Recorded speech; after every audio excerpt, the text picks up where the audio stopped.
획기적인 프로젝트를 위한 팀을 꾸려야 한다고 상상해봅시다. 안타깝게도 어떤 사람을 뽑아야 할지 잘 모르겠네요. 프로젝트를 성공시킬 수 있는 숨은 천재가 누구인지 어떻게 알 수 있을까요? 여기에 눈여겨봐야 할 몇 가지 특징이 있습니다. 일하는 장소를 눈여겨보세요. 연필이 모두 날카롭고 펜과 일렬로 놓여있는 자리의 주인공. 분명 시간을 엄수하고 부지런하겠지만 여러분이 찾고 있는 사람은 아닙니다. 커피잔 5개, 기울어질 듯한 종이탑, 난장판인 책상을 가진 사람이 유력한 후보입니다. 똑똑한 사람들은 정리에 별로 신경을 쓰지 않는 경우가 많습니다.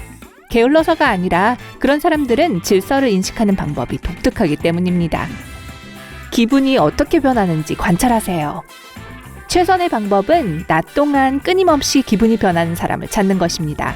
아침에 기분이 울적하다가 잠시 후에 보면 콧노래를 흥얼대는 사람이 똑똑한 사람으로 드러날 확률이 더 높습니다. 다른 사람들이 예측할 수 있고 함께 일하기 편한 사람이 되는 것도 좋지만 두뇌가 너무 많은 아이디어들로 가득 차 있을 때는 그럴 시간이 전혀 없습니다. 함께 산책을 하고 걸음걸이의 속도를 관찰하세요. 생각의 흐름이 강이라고 상상해보세요.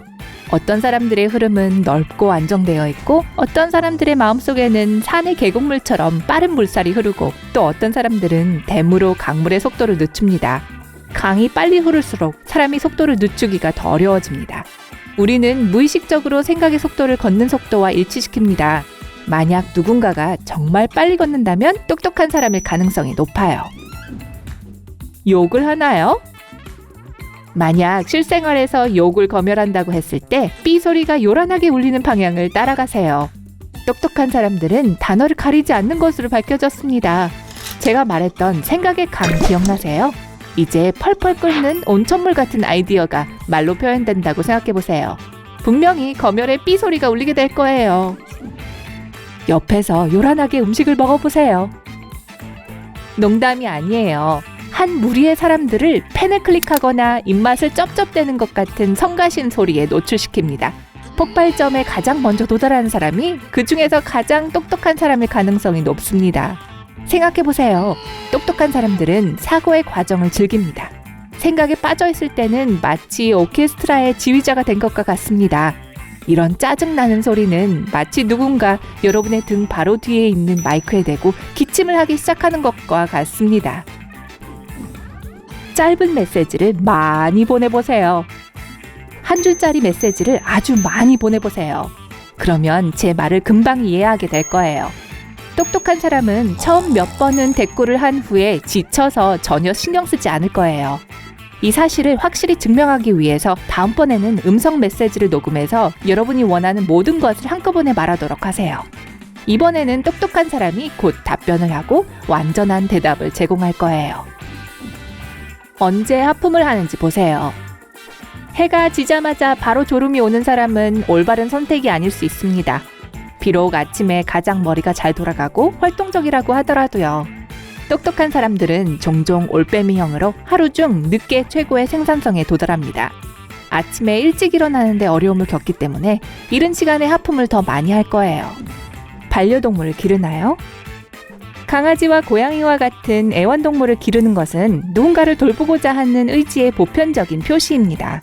똑똑한 사람들은 보통 자상한 사람들로 반려동물을 돌보고 그들과 삶을 공유하기를 좋아합니다. 하지만 개와 달리 고양이는 감정적으로 사람들에게서 더 많이 받고 덜 줍니다. 마음이 바쁜 사람에게 제격이죠. 동시에 고양이는 더 독립적이고 똑똑한 사람들은 자신뿐만 아니라 타인의 독립성도 중요시합니다.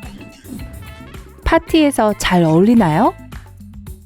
인류 초기에 가장 똑똑한 동물인들은 더 큰 도전을 극복하고 생존을 위해 중요한 무언가를 생각해낼 운명이었어요. 불을 피우고 새로운 도구와 사냥 무기를 고안해내는데 능숙해질수록 다른 사람들로부터 도움이 덜 필요로 합니다. 그 이후로 규칙은 결코 변하지 않았고 오늘날 우리는 현대 세계에 살고 있지만 똑똑한 사람들은 여전히 외톨이들입니다. 그들은 다른 사람들 주위에서 어색하고 불안해합니다. 파티를 열고 혼자 있는 사람을 찾아보세요. 매우 똑똑한 사람일 가능성이 높아요. 이해하기 어려운 농담을 하나요? 어떤 사람들은 멍청한 농담을 해도 주위의 모든 사람들이 미친 듯이 웃어댑니다. 오늘 우리가 찾는 사람들이 아니죠. 언제나 전곡을 찌르는 사람을 찾고 있어요. 농담 대신 빨갛게 달아오른 날카로운 말을 내뱉지만 듣는 사람들이 전혀 이해할 수 없는 말을 하는 나쁜 습관을 가지고 있죠. 때때로 비꼬기도 하고 유머는 씁쓸한 뒷맛을 남깁니다. 이는 많은 사람들을 두렵게 하죠. 긍정적인 측면에서 보도록 하세요. 그들은 부드럽게 만드는 데 필요한 건 약간의 웃음일 뿐입니다. 안절부절 못하는 사람을 찾으세요. 루빅스 큐브를 손에서 내려놓지 못하고 끊임없이 손가락으로 펜을 돌리거나 키를 만지작거립니다. 무의미한 자동적인 동작을 즐기는 사람은 빠른 걸음 속도와 같은 원리입니다. 똑똑한 사람들은 생각의 흐름에 집중할 필요가 있고 그렇게 할 때 가만히 앉아서 절대적으로 아무것도 하지 않는 것은 어렵습니다. 마감에 어떻게 대처하는지 확인하세요. 도전은 강한 정신력을 가진 사람들에게 무엇보다 필요한 것입니다. 하지만 사람들은 종종 해야 할 일에 얽매여 있습니다. 똑똑한 사람들은 정말 예외이고 싶어 하지만 그렇진 않습니다. 그래서 가능한 한 빨리 모든 것을 하지 않을 수 없을 때까지 미루고 최대한 빨리 해냅니다. 왜냐하면 그건 도전이기 때문이죠. 그래서 이런 지능은 때때로 게으름으로 오해를 받아요. 혼동하지 마세요. 때때로 현실과 단절됩니다. 만약 대화 도중에 상대가 딴 생각을 하는 걸 본다면 그 사람이 여러분을 무시하거나 신경 쓰지 않기 때문이 아닙니다. 때때로 극도로 똑똑한 사람과 이야기하는 것은 폭죽 공장에서 성냥을 가지고 노는 것과 같습니다. 말 한마디가 상대의 머릿속에서 폭발적인 창의성에 불을 붙이는 작은 불꽃이 될 수 있습니다.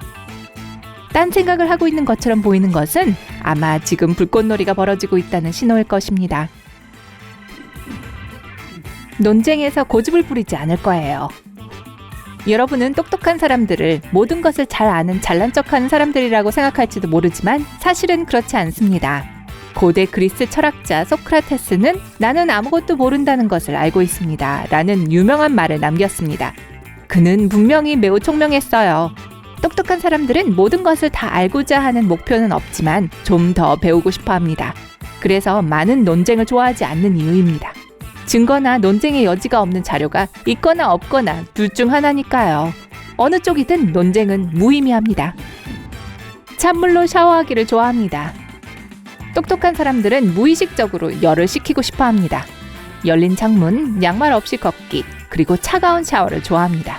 찬물 샤워는 정신을 예리하고 집중하게 해서 똑똑한 사람들이 더 많은 일을 할 수 있도록 합니다. 그들은 특히 뇌가 아직 반수면 상태인 아침에 일을 잘합니다. 커피보다 더 효과가 좋아요. 여러분도 해당되나요? 댓글로 알려주세요. 오늘 새로운 것을 배웠다면 이 영상에 좋아요를 누르고 친구와 공유하세요. 그리고 여기 여러분이 좋아할 만한 다른 멋진 영상들이 있습니다. 왼쪽이나 오른쪽을 클릭하고 삶의 밝은 면에 머무르세요.